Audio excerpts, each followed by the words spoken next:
down the hammer and pick up the pencil.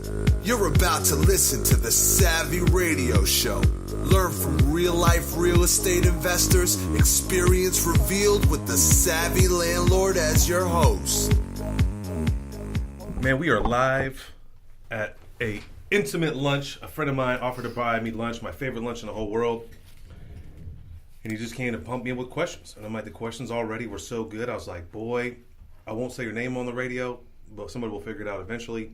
But there's got to be people we can help, and these questions are great. So your first question was, how do I calculate insurance? What's a good rule of thumb, right?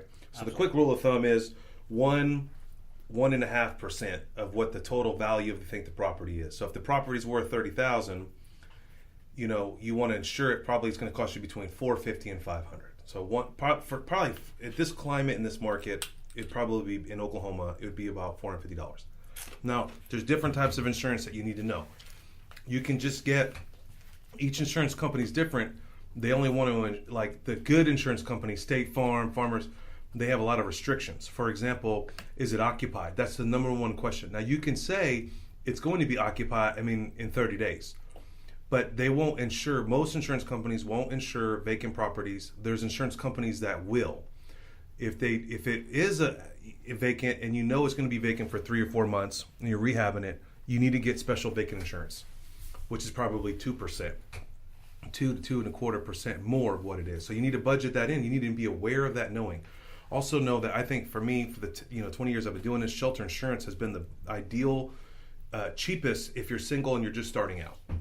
And the only drawback between shelter, they paid out very well for me. I've had great success with them, nothing negative with them.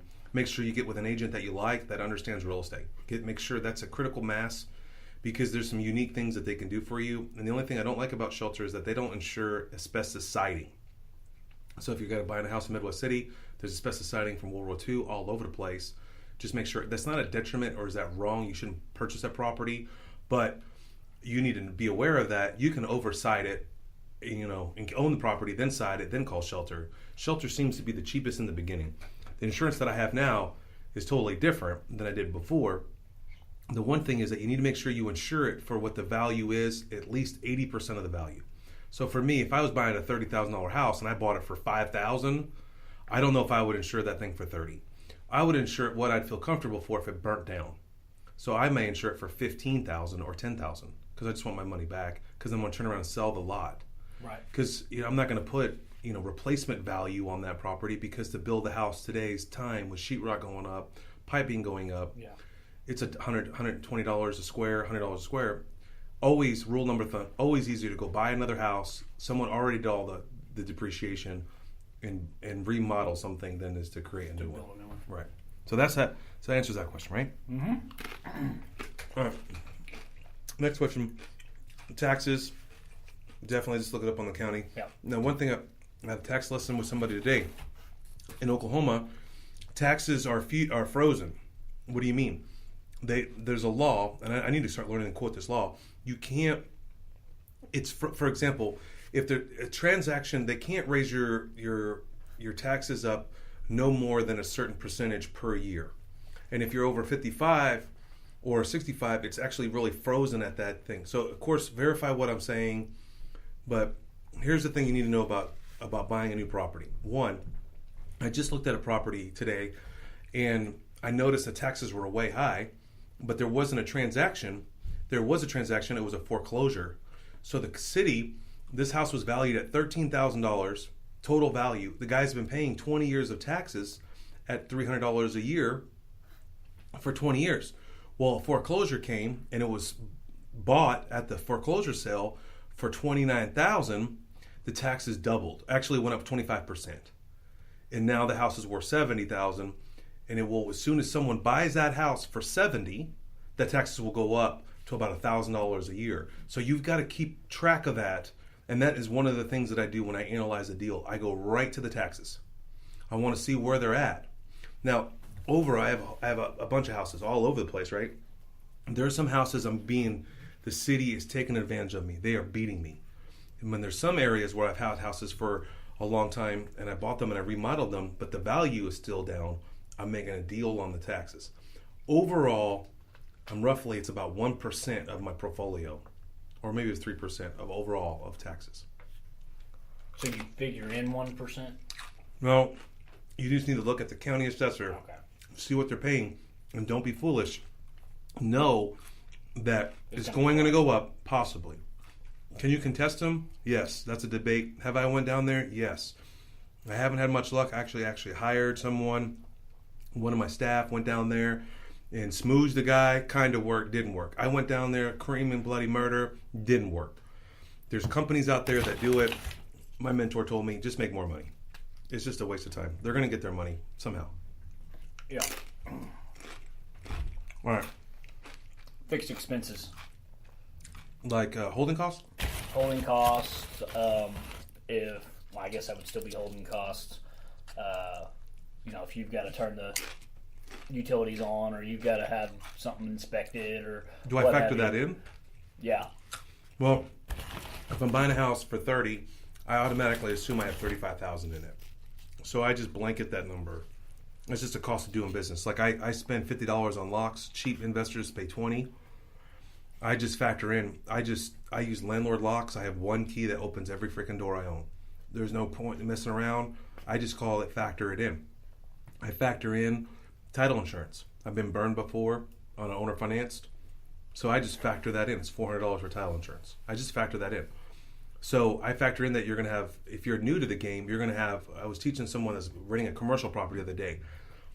Did you know, sir, that you're about to get taken to the cleaners with deposits? The city, water and electricity, not so much electricity, but water for sure, and trash, and gas have been cramping down hard on deposits. Meaning, if you're getting a deposit for this building that you're sitting in, was in a tune of like $800 for the deposit. So if you're not focusing, and if you don't have credit established, or you don't have electricity turned on your name, just think of the minimum of $250 for deposits. Okay. CapEx. Oh, management. Yep. Real good question. I'm glad that you're a good rookie. I did this wrong. I'm telling you right now, this is a great lunch. I've seen people go under because of this. They don't factor in property management. You got to factor in property management. Even if you don't doing it for many, many years, I'm making $200 a month off that property. No, I'm not, because I'm not factoring property management or even repairs. Right. I learned this lesson very hard. Now I just factor it. Today, I write myself a property management check. Every month, what my gross revenue is, I turn around and write myself a check, and I basically just move money back and forth to show me, because one reason is one day I might want to cash out. One day, someone in your family may need you, and you can't be managing property. One day you might be in Hawaii someday. So if you learn to discipline, it's like tithing, it's like giving. I'm telling you, people that struggle with tithing is they never learned, they never started. When you start tithing, it hurts. I'm telling you, I tithe, I don't even think about it anymore. I forget that I get an email. Oh, thank you for your gift. Mm-hmm. I'm like, wow, I didn't really need that X amount of money because I didn't think about it. You got to think that way with property management. It's got to be on top, on the beginning. And if the deal doesn't work without property management, it gets skinny, you need to rethink it. Absolutely. On the management, what do you figure? On the management? When you're trying to calculate your cash flow. On the property management? Yeah. 10%. 10%. Now, personally, at my size, I look at that global number. Let's just say I have $60,000 worth of revenue. Mm-hmm. I know that if I go hire someone now, when you have a large portfolio, you can negotiate down 5, 8 apartments. Sometimes are 3, 4, 6, percent. A typical residential house is going to be 10, because you got to think about the property manager. They're not making money. It's a scandalous business. They make money usually on repairs or trip services or other things. I did a whole podcast on property management, but if you factor in 10%, you'll be fine. Okay. Now, if you have like 4 or 5 houses or 10 houses, and you're bringing in $10,000 worth of revenue, that's $1,000 a month. You might knock that down to $800 a month, 8%. But if you factor in 10 all the way across the board, you won't have a problem. Great.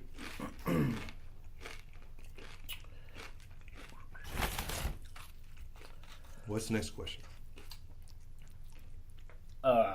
When you're figuring for a mortgage, either or doing a hard money loan or what have you. I do the 1% rule. That if I borrow $30,000, my payment's going to be $300. Okay. If I borrow 50, it's going to be $500 a month. Now, is that based off of your credit score or based off of okay, so what this you're going to get? Good question. It's based on where the availability of money. There's 1,000 variables here, but let's just do the basic variable.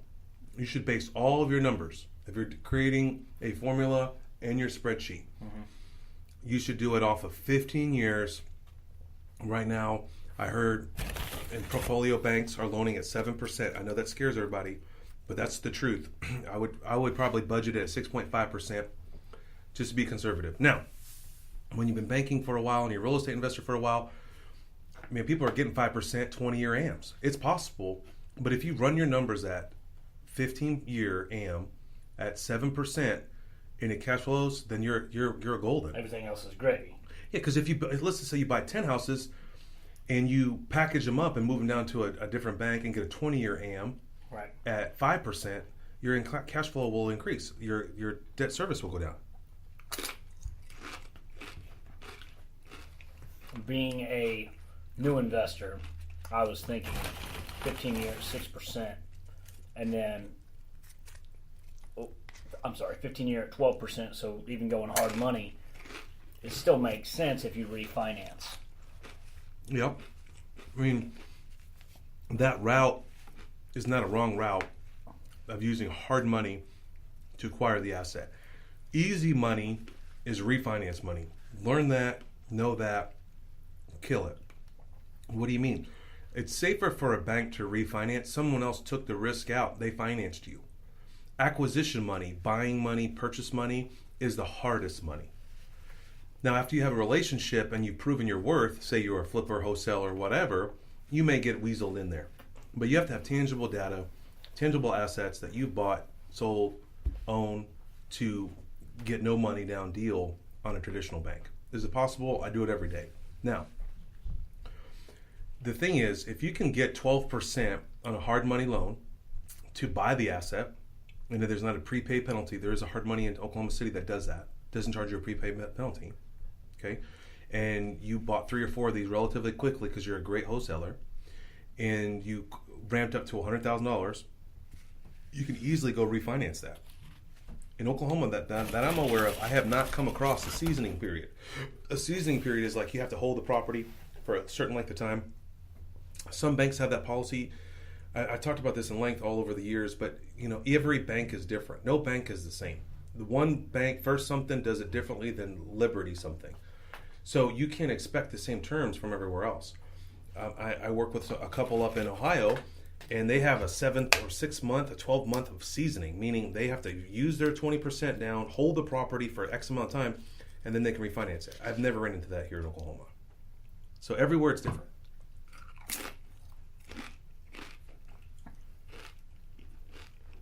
Oh, if you're listening in, I'm amazed that you made it this far. 11 minutes, and we just got juiced up. I'm eating nachos.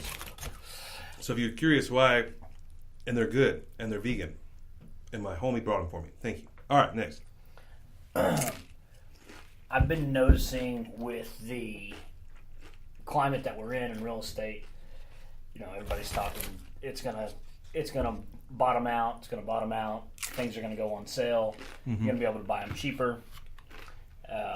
Only thing I'm really seeing where you have 2-to-1 properties and is kind of northeast side. Is that what you're seeing? Okay. First of all, I wouldn't listen to anybody. I'd never listen to anybody. And anytime someone's going in one direction, I always go in the other direction. My whole life. If everybody's got a Corvette, I don't want no damn Corvette. Right?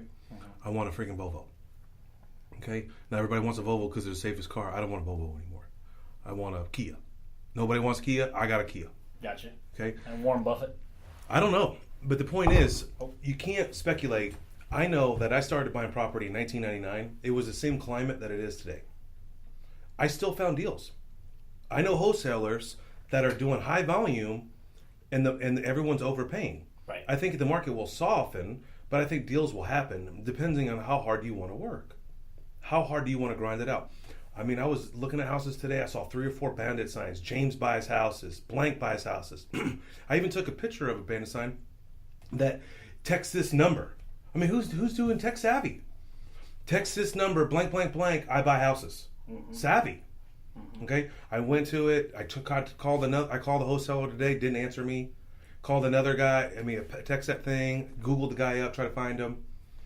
I mean, I think that to answer your question, there is no better time than today. You're going to regret asking tomorrow. I always, Robert Elder's a good friend of mine. He's like, man, every house doubles in 15 years. That's why he uses that they're debt free. Whatever. Right. It's kind of true. Yeah. Because houses that I've just recently sold on the east side have almost doubled. And I've only owned them for 5 or 6 years. The east side, I was been on the east side before everybody was on the east side. Now everybody's on the east side. Again, I'm going in a different direction.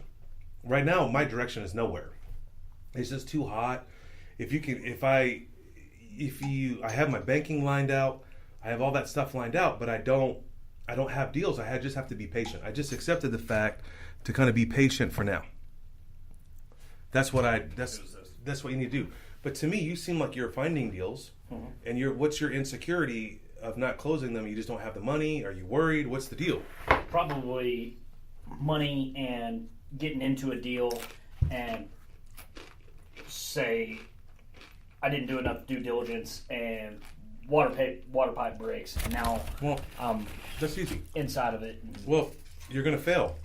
Yeah. So you just budget that. You just have to budget it. I mean, I bought one of my properties.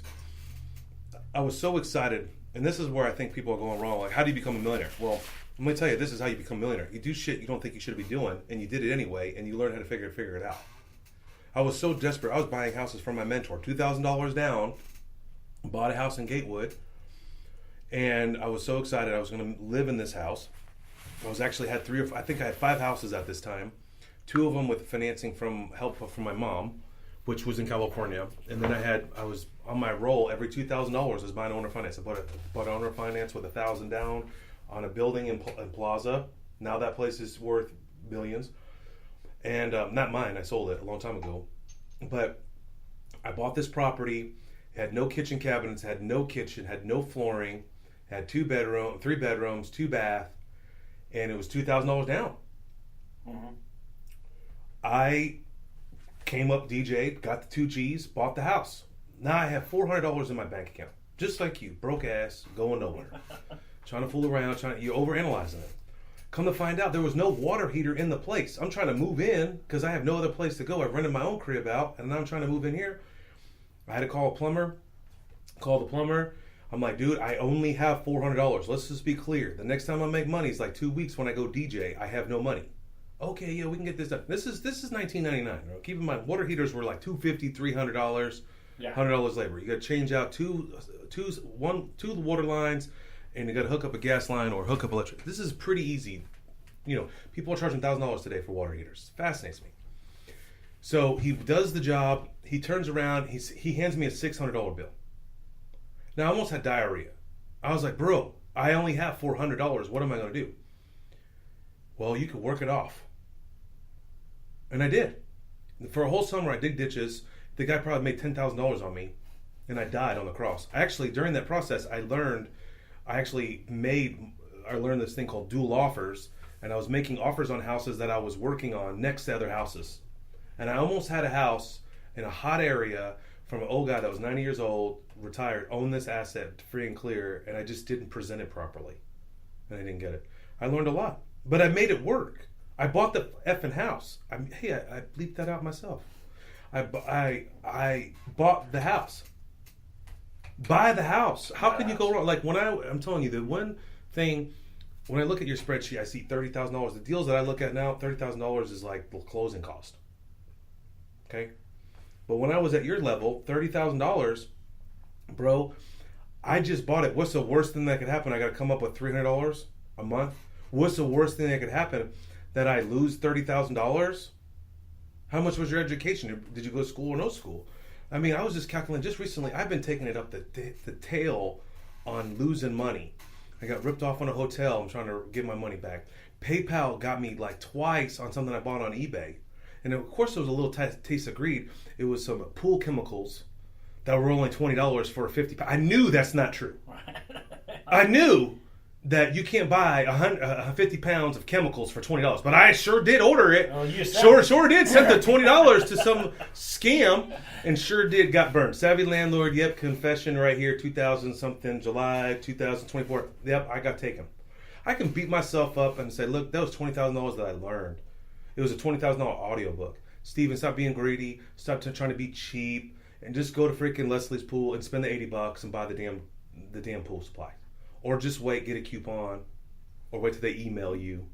See, as I was saying, what's the word? You could sell it. I mean, you're very familiar with transactions. Mm-hmm. You can, I mean, or call someone and ask them to lunch, or bring them by. When I was at your level, hey, you want to go to lunch at the Santa Fe place in Midwest City? Okay. By the way, while we're over here during lunch, I'll be like, hey, would you mind looking at this crib right over here around the corner? And that's how I figured it out. I mean, to this day, I always have another set of eyes on every deal that I do. Always. I never pull the trigger. Now, I finally confessed the other day, I was like, I started hiring a, what's that person called? An inspector. Yeah, you were talking about that. So if you're really worried about it, just pay for an inspector. There's the worst thing that can happen. Now, I've done over 100-something transactions, bought over 100-something units. I've only had 3 inspections.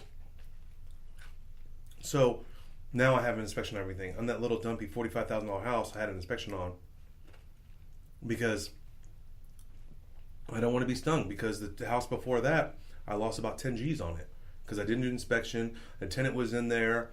I was making money. I was greedy. Oh, man, this is making $500 a month on a $30,000 deal. This is no-brainer. Dude's never gonna live a single dad with 1 kid, blue collar guy. I'm gonna get paid. No money down deal, appraised for $68,000. The wholesaler got me for $41,000. Cool. I put $10,000 in my pocket. That's what I'm talking about. That's just what I do. I'm VanCauwenbergh. I'm OG. Yeah, right. It's 9 months later. My problem. Yep. Timmy moved out. Who? Over here on blank, blank, blank street. I didn't know that dude's name. All right, cool. Well, we got $10,000, pimp it out. We'll raise the rent to $800. They come back 2 weeks later. It needs 24 piers, VanCauwenbergh. What do you want to do? What? 24 piers. That's like a record in my world. 24 piers. I've never heard of it. Yeah. I thought someone was lying to me. Sure enough, I didn't, I got to do like $6,000 in piers, some crazy number. I lost money because I did not have an inspector. Now, here's the funny thing. Why didn't I sell it? Now, I had an option. I had $41,000. I spent the $10,000. It's in the machine. I've already did something with that money somewhere. Can't account for it. Of course, I bought an asset with it. Now, I'm like, all right, what do? Do I dump this thing? I could probably sell it to some rookie for $40,000 and break even, or make 10. Or I can go in and put 20 in it and get an asset. Guess what? What decision do you think I made? Put 20 in and get an asset. Why do you say that? Buy assets. Yeah, that's true. Good answer.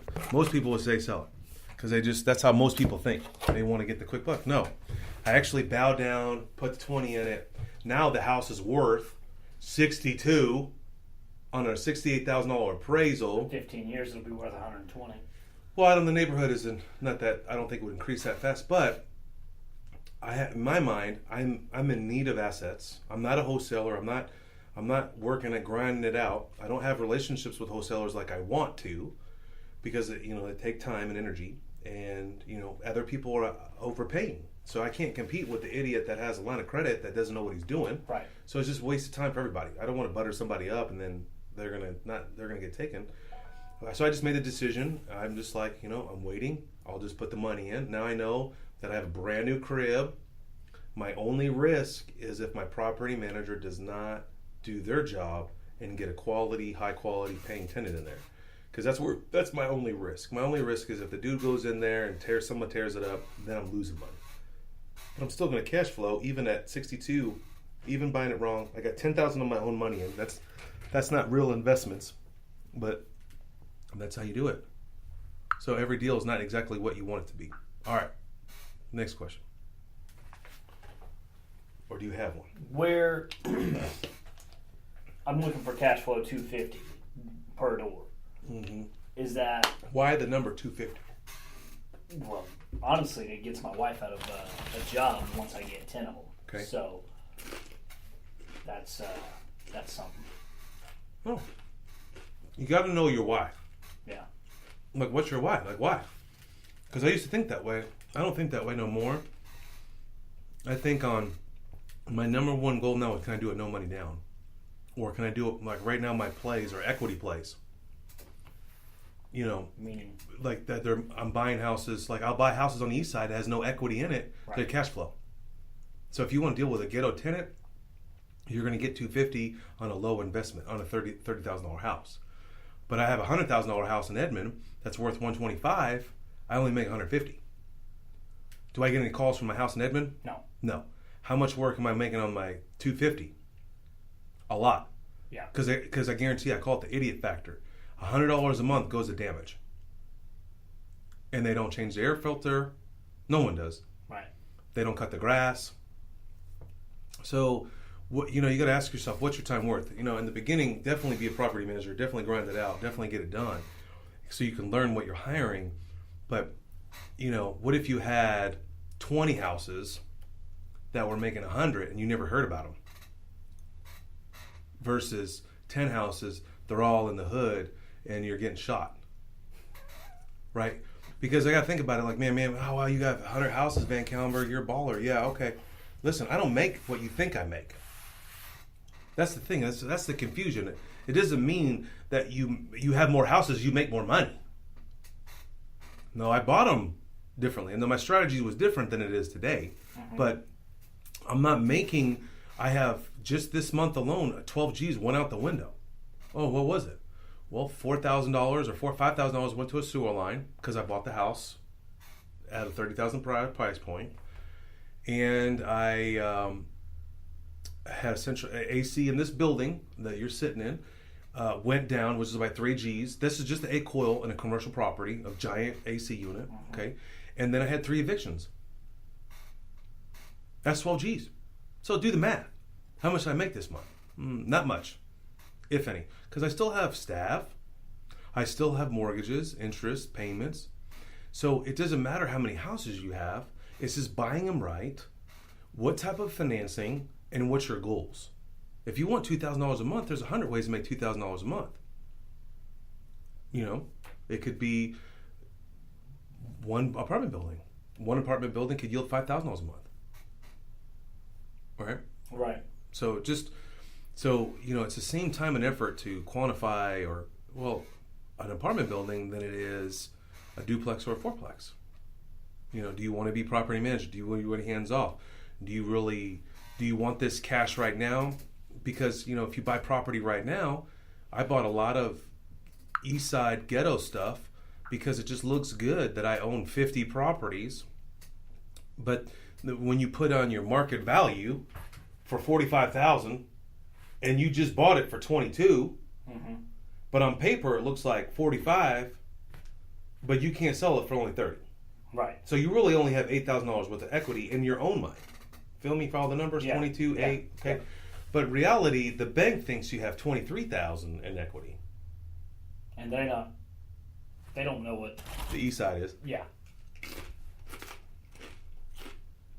Because it's backed by an appraisal. Right. So it's a game. If you want to play, you got to know the rules to the game. You got to understand how it works and what way it works. There's doctors out there that just buy negative cash flow properties. Makes sense to them. What do you mean negative cash flow? Oh, you answered that? Yeah, I see you squint your eye at me. Well, because they have this thing called the W-2. And a doctor has a W-2, he's paying crazy amount of taxes, 40%, 50%, depending on his tax bracket. So if he owns some property, even if they're taking losses, he's actually making money. So every strategy is the same. I would not look for houses that are just 250. So the way I look for houses, and I used to be like that. I got to, I have a minimum. I won't drive over there if I don't make $200 a month. It's just. Is that with property management or without? It's a hard and fast number I just throw out there, but this is how I break it down. Man, this is a priceless lunch. You're gonna have to bring me some dessert. Oh, I should have told you to bring dessert. Dang it, I forgot. If we ever do this again, you got to get dessert. So, okay, back to this deal. So I always look at, you got structure, location, and terms, also known as cash flow. Let me take a bite. Repeat it. Structure, location, and terms. Or cash flow. Or cash flow. Again. Structure, location, terms, cash flow. Okay. I don't know no one taught me that. I just figured that out over time. So, if it's in a really good location, these are three variables that outweigh each other. Okay. If it's a really good location, it's on a corner in Edmond, I'm not going to cash flow as much. But I'm not going to have any headaches, so I'll never have to worry about renting it out. And your equity is going to climb. Right. Or pay down. You're paying down your equity. Structure is important because of maintenance. Right. So a home run is cash flow, structure, location. That's the trifecta. Okay? Yeah. Like but Mustang. whatever. Yeah. Well, yeah, you can't. I didn't do too well in Mustang. I flipped the house in Mustang. Yeah, I could tell you about flipping houses, and we'll talk about that the next landlord lunch because this is going to come out. But there's a price point you got to stay out of. Do you know what the price point is in flipping houses? What's the price point to stay out of? What you got to stay out of? I would think probably 150 and above. No, that's where you want to be. 125 and below. That's where you don't want to be. You don't want to be. If you're going to flip. Okay. Why? Okay. Well, here, you want to think about it or you want me to answer you? Go ahead and answer. All right. Well, first problem is they need buyer's assistance. If they can't afford it. Well, it's stretching. So they want you to pay closing. They want you to pay concessions. At 125 and below. At 125 and below. Okay. It's rare that someone has cash at 125. Right. Do you have cash at 125,000? No. 99% of the world does not have $100,000 sitting around. I'm going to go buy a house to live in. Why not get a loan? Well, if you get money from a bank, you're going to be scrutinized. What do you mean by scrutinized? It's got to have perfect structure. It's got to have good windows. TTR. There you go. So what's TTR for people who don't know?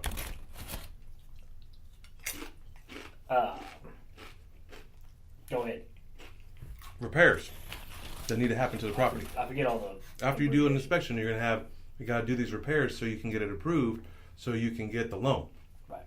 So they do an inspection, the windows crack, they put it on the list, TTR, I guess. I don't know the freaking term. I forget. So the point is, then you got to repair it. That costs you money out of your bottom line, and it still may not close. If that deal doesn't close because they're unhappy because the blinds weren't right or the color wasn't good, you got to put it back on the market, and it takes about 6 weeks to close the deal. And you have to do all that process, and who pays all that holding cost? You. Right. Who pays the realtor? You. Who pays the holding costs? You. So you want to mess around with $125,000 or less? Maybe if you buy it for $40,000. So let me tell you about a deal I bought for $50,000. Can't go wrong. Can't go wrong. Can't go wrong. Yeah. Mustang. Oh, Mustang. Yeah, Mustang. Mustang. M-A-Mother-S, Mustang. Yeah, uh-huh. Buy this deal, $50,000. I felt like I stole it from the lady. They were desperate. They were getting bullied in the school. Mustang schools? Yep, there's bullies in Mustang schools too, folks. Let me tell you. Even Christian schools have bullies in them. All right? So you can spend money in a private school or you're going to get bullied. So get ready. Yeah. You go to they had to move because it was before August. They were hot and excited. They had to get out, get a new school district. And VanCauwenbergh comes running along. Dum, dum, dum, dum, dum. Anyway, I think I bought it for $60,000 or $70,000. It was $110,000. Whatever the case may be. I did all the work, rehabbed it. It was just cosmetic, nothing structural. Put it on the market, had a decent realtor. And they wanted closing. Then they made an offer as cash. Then they converted it to conventional. Then they converted it over there. And this whole time it's off, it's off the market. I'm dancing with these people, put some landscaping out, At the end of the day, I'm telling you, do not mess with 125 and below. You got to do it 150 and above, at least minimum. So let's just get back to the second point. What is the three things that the trifecta?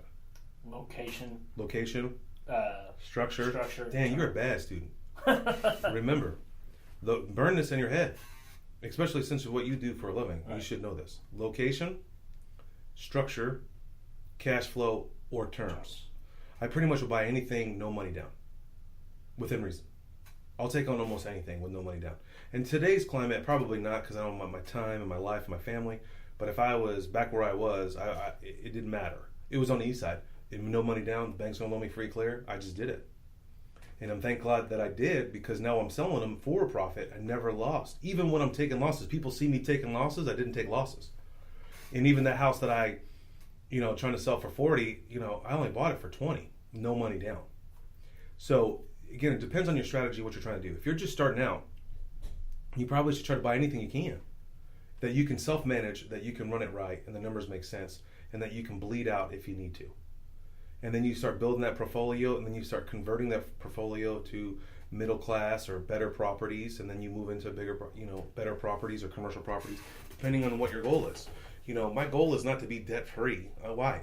I'm going to die anyway. And if I gave it to my children tomorrow, they may not want to be in real estate. They may not be the savvy second generation. They may just want to be dancers or singers. And I hope and pray that they will do whatever they want to do. But the reality is, you can't predict that. So what's our goal? Is freedom. Our goal is freedom through what? Cash flow. Cash flow. And so cash flow can come in many sources. It can come in from a business. It can come in from a partnership. You can partner with someone, and they do the deal. They find the deal. You fund the deal, and you're getting passive, and you're growing equity together. So it's a win-win. So back to the three trifecta. So if it's in a bad location and the terms were good, I would keep it. So in an east side house, if you try to send me an east side house that it needs a ton of repair, that's one problem. Then it's a frame house, that's another problem.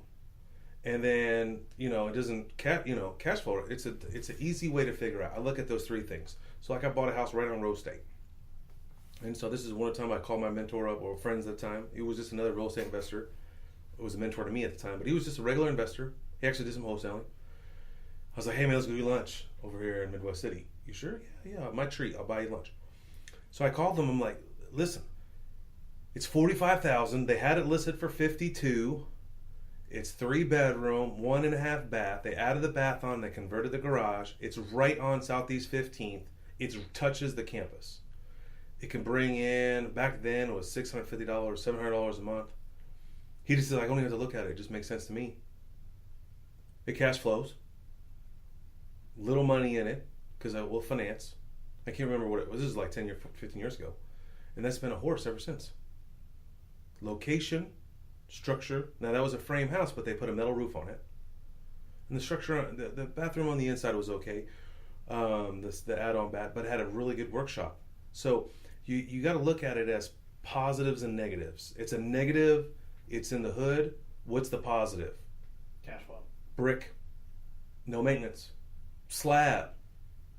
Now, things go awry with slabs. Don't get me wrong. But it's slab. So easy to maintain. Central heat and air, win. So I won't buy I probably, no, that's not true, because I probably will, but I look away from 4 furnaces. I don't really jump on houses that have window units, because they rot the window and they get stolen and people don't maintain them. I really don't want to be in the trash for cash arena, meaning it's just, it's trashy. You rent it to the next person, then they're trashy. And there's nothing wrong with that business model. It's just not the quality of life that I want to have. Even though I have staff that handle that and beat people up and they beat them up. But the great thing about real estate, it's a tangible asset. You can drive by it, you can look at it. You can't do that in stocks. You can borrow against it, you can refinance it. It's just not fast, it's slow. And I've been doing it for 20 years. And then you can have the lifestyle, the life that you want to live. But you got to pull the trigger. And you got to look at the worst case scenario. And here's another scenario that I will look at too. When I looked at this, let's just say this is a true $30,000 house you're trying to show me here. do you know anyone that would buy it for X amount? Okay, and can you dump it to that person? Yeah. Well, then what's your risk? Right. What's your risk? Especially because of my skill set. Right, but yeah, you have a good skill set. You could sell it. So why aren't you a millionaire by now? I mean, that's the question I would ask. I mean, it sounds like you're self-defeating behavior, you have a low self-esteem, or you don't have the right people in your life. But there's no reason that you should be doing it. If I bought it, like this house I just walked away from, so it's in the east side. It's in an up and coming area. It's close to the Capitol. Okay, there's people buying lots in this area for outrageous price. It's like some drugs or some gold is in the ground. Now I have a bunch of houses peppered all the way around this area. Okay, and in my world, when I saw this structure, it's a brick, 3-bedroom, 1 bath, centrally in air. Okay, with a really high pitched roof that has like 3 layers on it. It was rough condition, but I have an opportunity to flip it, and my goal is to give the church X amount of money this year. This could be an easy 10. Now I have to ask myself, what's my exit strategy? Can I hold it? Well, someone's paying $550 a month in there, and the guy's never going to leave. I went and interviewed the guy, walked the property. I know that he's never going to leave. But here's the one thing that I do know.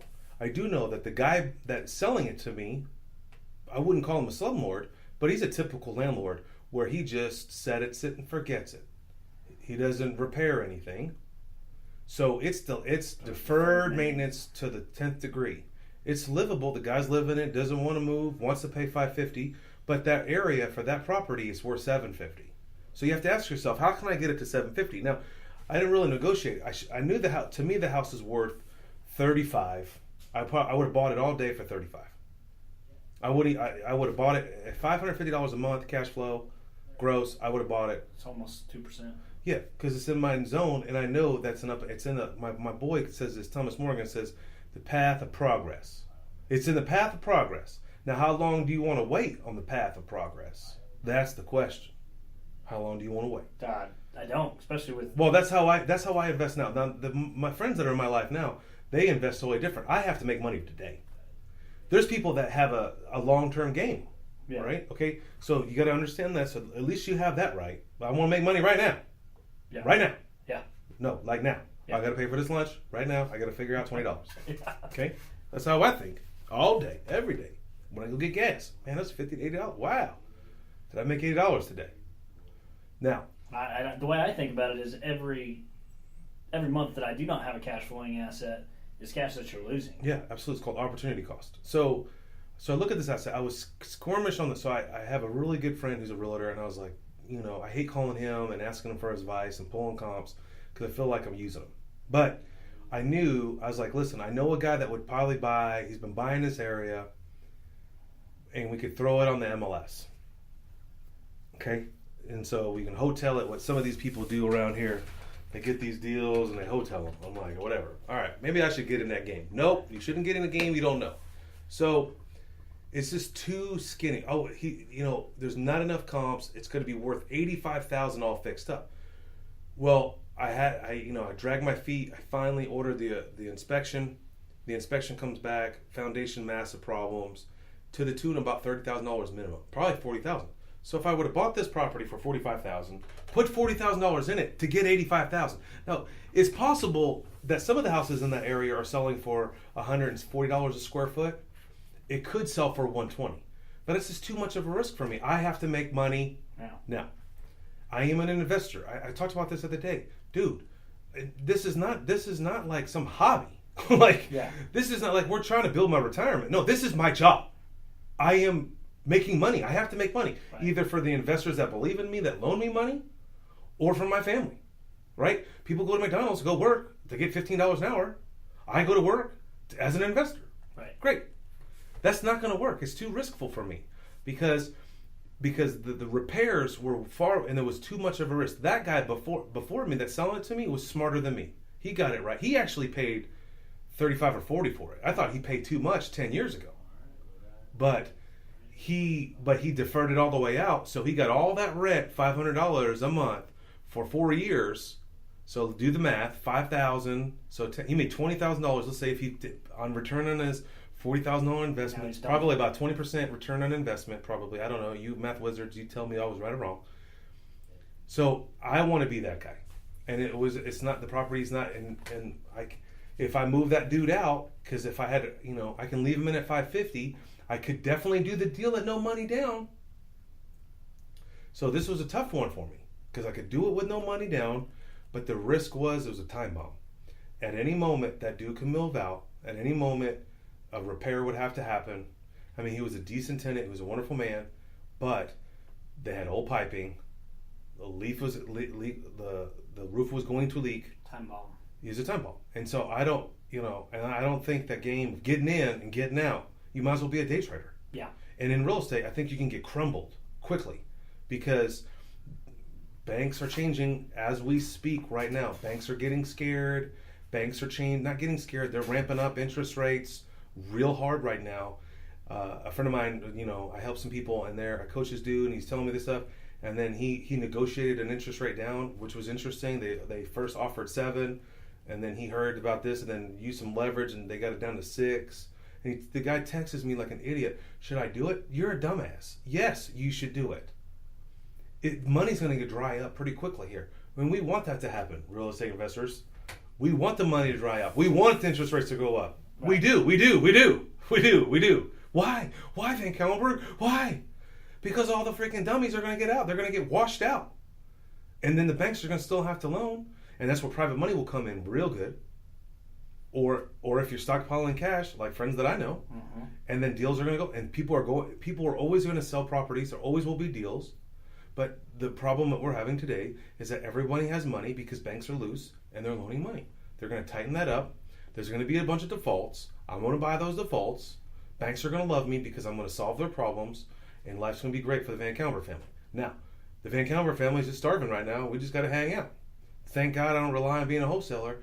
Thank God I don't rely on being a flipper, because I know people that are almost bankrupt, crying, waiting for the market of 100 days, trying to sell a property that's overpriced. You timed it wrong. You got a no money down deal, and now you're choking out, and you can't afford $1,000 a month. That's your first problem. So if you're going to do this game, plan, prepare, work the plan. In your case, this is like our second lunch. Just do the damn thing. Like, what the hell are you waiting on? Like, that's my problem. Like, or I'll employ you. You work for me. We'll just go down the road. I'll hold your hand all the way. This is a true story. I actually was coaching someone that I loved deeply, and they were just like you. Analysis paralysis. This dude calls me, texts me, hey man, I want to have lunch. I reply back, what's the subject? Then he replies back with a 5-page text message. I have a spreadsheet I want you to look at. How many houses do you own? None. You don't need a damn spreadsheet. You don't need a spreadsheet. You just need to say yes, and the money will fall. You find a deal, the money will fall. You might have to do 50-50 on the first one, or 60-70, or 60-30, or 70-30. Whatever the case may be, get a freaking get a house under your belt. You will explode. So this guy, just like you, now for years, this dude, just like you, take me to lunch all the time. Cool. There's only certain people I'll go to lunch with. I gotta handle you in the room. So 2 years clicks by. I'm like, dude, I just locked up this crib, $11,000 from a wholesale. I'm gonna gut this whole deal out, and when I'm done, you could take the house. I said, I'm gonna make you my job foreman. I said, I'm gonna do a play-by-play, every email, every spreadsheet you want to learn. So here's the key. I changed the locks. What's the first thing we do? Well, we gotta demo it. We gotta get a new roof on. We gotta cut the chimney out. We gotta update the electricity, and we gotta put new central heating area in, because we don't do floor furnaces. Boom. Did that. New roof on. Boom. Got the central heating area. Boom. Guy went over, looks at it. How's it look, buddy? Good. All right. We're rolling. Boom. Got to fire somebody in there somewhere. You can't. There's no construction job that you don't have to fire somebody. To get ready, if you read my green book, how to hire contractors, you got to be 10 deep. You don't think I'm exaggerating? Like, I run 10 deep, because people Don't show up. People get pregnant. People steal. People lie. Be ready. It's going to happen. So be prepared. I'm all done with this deal. I think I bought it for $11,000. I have $14,000 in it. $25,000 I have in this deal. I'm like, I'm done, homie. Just write me a $25,000 check, and you can make $600 a month for the rest of your life. He passed. Guess what? I own the house today, and I'm making a killing. Yeah. Analysis paralysis. I could easily refinance. I have total cash in that deal. How hard is it to come up with $11,000? You can probably ask 4 friends for $4,000. Wouldn't be hard. I'll only $3,000 high interest rate. No problem. Then you hustle every contractor, figure it out. Go do a wholesale deal, figure it out. And you can have a debt-free asset right now, or pay back the $11,000 and make $600 a month for the rest of your life. But people don't do it. I realized the other day, it's just people find failure as a detriment. I'm like, why is this so easy for me? Why God, bless me with this? Is this some skill? No, this ain't no skill. This is not, God didn't pop me out. Savvy landlord wasn't tattooed on me. No, it was just learned skill that I just practiced over and over, failing over and over, suffering, crying, getting threatened from a contractor, hiding out for a week because I didn't want the dude to see me. Getting no from a bank, or bank burned me the day I'm supposed to close, diarrheas, almost going under. I would never change it for the world, man. It's been a great, my lifestyle, my life, my family, where I live, the blessings, able to give to the church is what, I remember my mom when I first became the Lord, she's like, why do you give that church money? We're broke. We need money. Why are you giving that church money? This is when I first became a Christian. This is in 1992. Wow. And today I'm giving more money to the church than I make in a year. Think about it. I gave more money to the church this year than two people make in a year in the state of Oklahoma. That's a lot of money. Yeah. And it's not me. It's not because I'm cool. Don't think I'm some godly guy or, wow, VanCauwenbergh's so cool. If you think about the average income in Oklahoma City is $26,000. I'm trying to give the church $100,000 this year. Just a goal. Yeah. So 4 people I could have paid 4 people to serve me all day, every day. But it's not me. It's the power of the education and the power of real estate. I sit and wonder all the time. I sit in this building. I'm like, I wonder, wow, who am I? I'm no different than you, buddy. What makes me so different? Only difference between you, I pull the trigger. And what's the worst thing? I came from nothing. I started with debt. I'm gonna go back. I was divorced. People don't even know that. Hey, I'm gonna tell everyone. Hey, I was divorced, guys, ladies and gentlemen, boys and girls. I met this girl. I loved like a dummy. I had sex with her. I shouldn't have had sex with her, and I felt bad because I love Jesus so much. I eloped with her. The Lord's laughing at me because that's not how you do it. That's not how you do it. You repent as soon as you confess. Yeah, that's it. You don't have to take it to because I try to be God. I try to make a manifestation of myself or what God would want me to do. No, you just ask God what you want to do, and you know what God wants to do. If you want to be wealthy, if you have a desire to be wealthy, He gives you in your heart, your desires of your heart. So if you're in real estate, there's a reason. I always wonder, like, Lord, where's this going? Because I'm not finding no deals. Like, I'm managing property from afar. I'm not even involved. Like today, I went and videotaped a house today just so I could teach someone how to do it. Like, I'm not even involved. Like, I'm looking for stuff to do. I'm trying to figure out how to make money. I'm trying to start businesses on the side. I'm trying to be an investor. Right? Because there's no deals. I could ramp up wholesaling. I could compete with every other bandit sign out there. But it's who you become. When you pull the trigger and find that deal and you say yes, you're going to get attacked. And you call me. I'm going to say, you're dumb. Just do it. If you don't do it, that's my new saying. I love the people that I coach now. If you don't buy that crib, because I always say when I start coaching somebody, I'm like, yo, I never steal a deal. I have more deals than I can ever imagine. Okay? Here's the deal, though. I'm always up front. I'll never take a deal, but if you don't buy it and you want to get an assignment fee, I'm always open to bless people. And in reverse happened to me. I had a deal, subject to, that I got. I held on to it for a year. It wasn't cash flowing where I needed to be. It was 80% of ARV. But I got it on I didn't really get it on a no money down. I got it on a no money down deal, but I had to pay a lot of repairs, which turned it into an 80% deal, which really hurt my portfolio. So I gave it to one of my students for $2,000, and they turned around and sold it for $15,000 profit. That just happens. I didn't have the time. I was, everyone has a cycle. Everyone has a season. Either you're going to make this season the season that you're going to change your life. Start listening to Jim Rohn every day. The next 6 years of your life could be different. Right. What would it look like if you had 10 houses? How bad do you really want your wife to be retired? You gotta, and the Lord was speaking to me today too. It's like, okay, Stephen, you have $25,000 left in your giving that you want to give for the year. Okay, Lord, I'm waiting on you. I got 5 more months. I'm waiting for a deal because that's how I got to 75 this year was I was flipping deals. Well, I was buying condos and flipping them and whatever. And now it's like no deals, no wholesalers. Everybody's buying up overpriced. I'm over here trying to make money. I'm like, man, I'm running out of time here. Lord, you told me to give away 100. How am I going to get it done? So maybe you should work on your new businesses. You'd like to start new businesses, but you don't like to work on them. VanCauwenbergh. Ooh, okay, God, I get it. Go back to work is what you're trying to tell me. Yes, go back to work, fat boy. Go back to the treadmill, lose the weight, get back up on that deal, and start making phone calls. Start working. And I'm going to rain on you. Jesus is not a punk. He's not going to not give you the desires of your heart and then leave you in the cold. But you also have to say yes. And if you fail and you lose a deal and you lose $1,000, I remember the first time I ever got into kind of real estate, I was doing a bunch of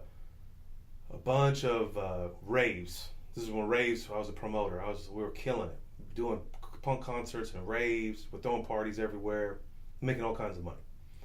And I found this property. Oh, you'll know where it's at. You know where 23rd Body Piercing is? Mm-hmm. Okay, the gas station to the right of there, which would be the east of there. Mm-hmm. I rented that building one day. And this is the first time I've ever, I had a friend of mine who was my investor. And I was like, wow. He's like, man, you're an amazing promoter. You know how to get people into the room.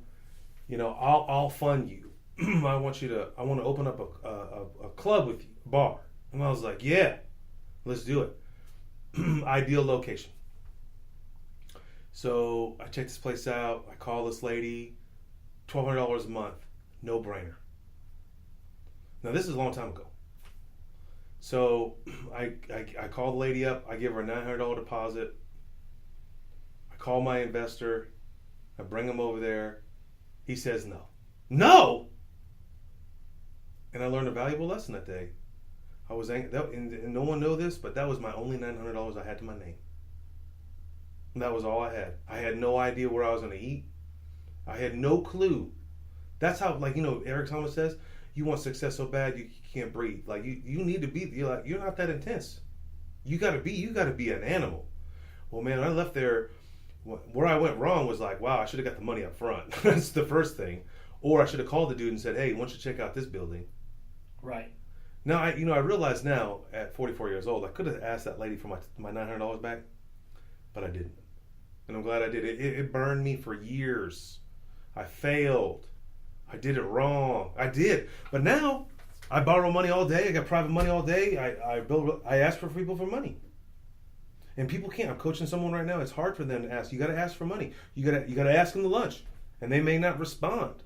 They may not help you. You got to keep asking. You got to keep asking. It says real clear in the Bible, ask and you shall receive. It's real. I mean, it's so gay and simple, but people are like, no, if you don't get off the chair, my mom used to say this to my brother all the time. It was hysterical. Scott's my brother's name. Scott, your wife's not going to deliver the pizza to you. She's not going to be at the door knocking. Okay? You're going to have to go out there and kind of meet people. Right. My brother's 50-something years old, 50, and he's still single. He's still waiting for the knock on the door, right? My brother struggles, and it breaks my heart. I'm over here living a dream with a family, blessed beyond I can even comprehend, because it says in the Word, blesses you more than you can imagine, more than you can think. And my brother's over here suffering every day, walks to work. Even if he has a job today, I can't even get a hold of him. He's been on my mind for 2 months. I can't get a hold of the dude. His phone, I don't know. Doesn't work or doesn't have a phone number, disappeared. But that's his choice, right? It's sad. It's your choice. You got too cushiony, man. You got to put some pain in your world. Go buy a house and figure it out. You know enough people in this community, which is a great thing about real estate. There's so many awesome people, and there's some charlatans out there. There's some negative people out there.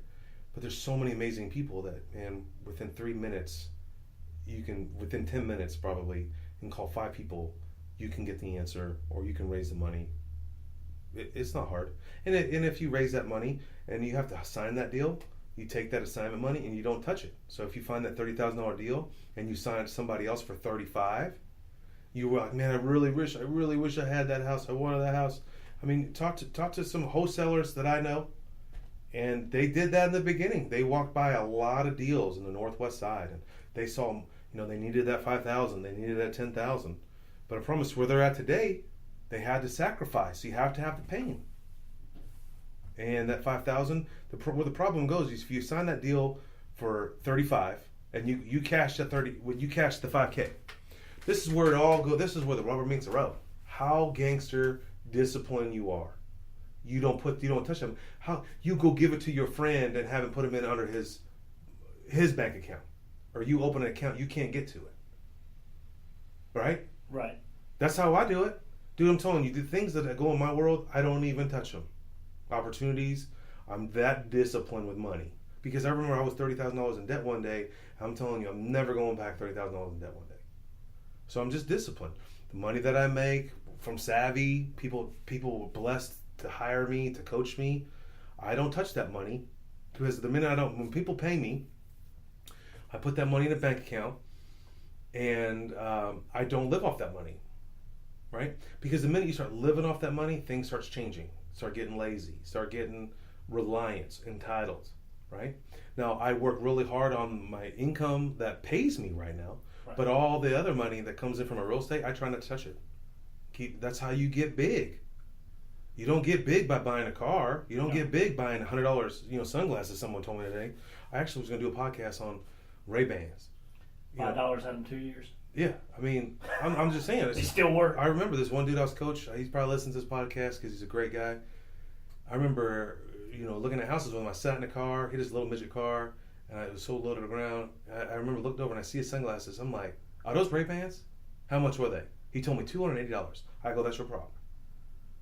I mean, what a dick. Oh, excuse me. I mean, I know, but sometimes you need to hear it. The reality is, I don't have $280 sunglasses. The cool thing is I was rolling with someone today that's like, dude, I love your sunglasses. And I was like, I'll send you the link. They're $12 on Amazon. Because I know my personality. I forget them, I sit on them, I break them.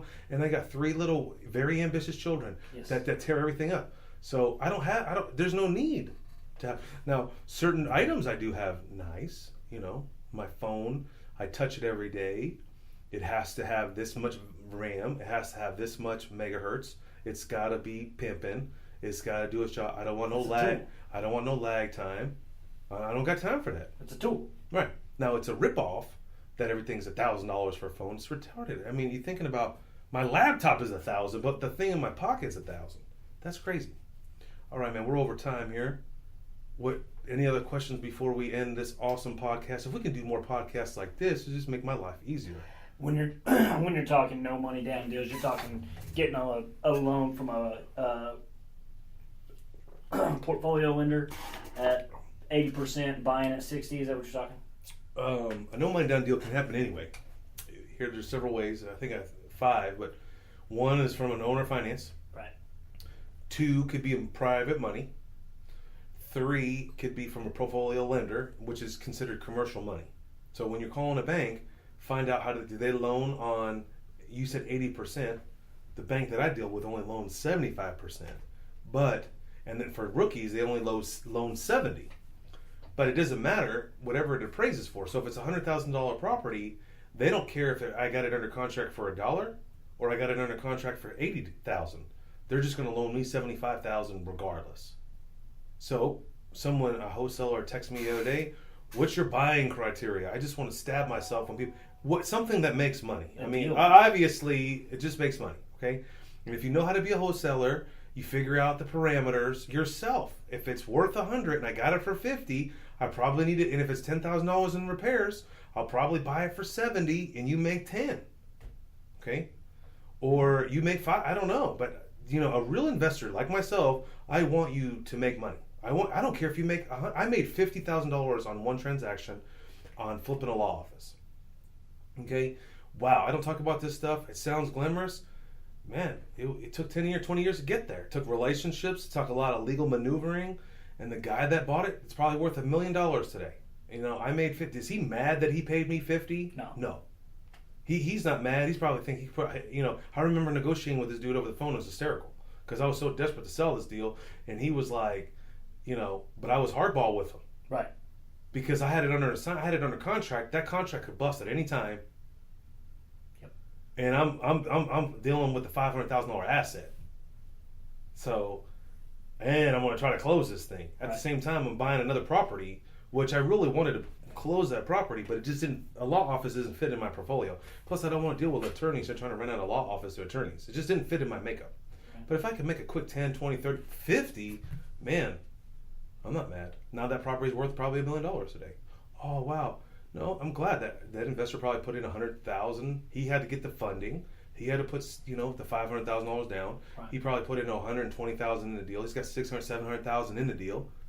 And now he's got a payday. He's probably could dump that property for $800. He'd probably make $100. But he's going to keep it. And it's a downtown Oklahoma City. I don't see property ever. It's like the BC Clark building. I mean, this is never going to go down. So. If I was him, and if he called me, he doesn't need to call me and advise him, don't sell that mother. Pull the equity out, take that $100,000 and go buy a bunch of little properties. Right. And take down the road. So no money down deal can be you can get private money, it could be in the deal. A real estate investor should buy property at 70% ARV. Today people are buying them. I'd probably buy something at 80 if it's in a good area. So back to the 3 trifecta. What are they? Location, terms, and structure. Nope. Cash flow, terms. Yeah, you're right. Okay. Yeah, those 3 things. And if I can fit all those in under 70%, and it's going to be a no money down deal. Did you just say 80? So I would buy 80 today. Really? If it cash flow. Because I'm a different type of investor today. I got to make money. Right. So I don't necessarily need equity, because that's an equity play. When you buy it at 70, it's equity and some cash flow.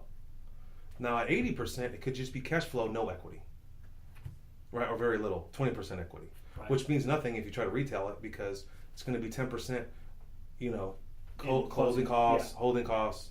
So it's really simple. 70 has equity, 80 doesn't. But I'm just trying to move money. Money needs to be velocity. It needs to be moved. Sitting money at a bank account, not mine with my name on it, or the bank's bank. They need to move. They need to loan money. That's how they make money. I need to borrow their money. I need to go buy an asset. That's how this world works. That's how our whole world is based on, more backed security mortgages. Yep. Right. That's how our economic engine works. If we're not moving houses, so it's a velocity of money. Houses buy and sell. That's why there's 1,000,001 realtors out there, because there's so many transactions. You just got to get into that zone. So would I buy an 80% property today? Yes, if it was Northwest Side or maybe Midwest City that was really good. Would I buy 80% house in the East Side? No. Would I buy them on the South Side? Maybe, maybe not. Depends on location. More, I'd buy them. In Norman, I'd buy them. Yukon, I'd buy them. But I don't want to spend $125,000 in Yukon because it's not going to cash flow, because I can only get $1,100, $1,000 a month there. Right. That was another scenario on my Mustang house. Yep. Because I could have when you do a strategy, you gotta have strategies. When you buy am I going to rent it? Can I rent it? If I can't rent it when the market turns, think about this flipper. He's over leveraged. He's got too much in the deal, and and he can't get the right rent. That's how you go under. So you got to make sure you have enough margins in there so you can rent it. Worst case scenario, you can hold it for 6 months or 12 months, and can you take a loss on it? Cool. Thanks for listening to the Savvy Radio Show. Glide online and listen to our other motivating episodes at SavvyRadioShow.com. Connect on Twitter @LandlordBook and always be buying assets.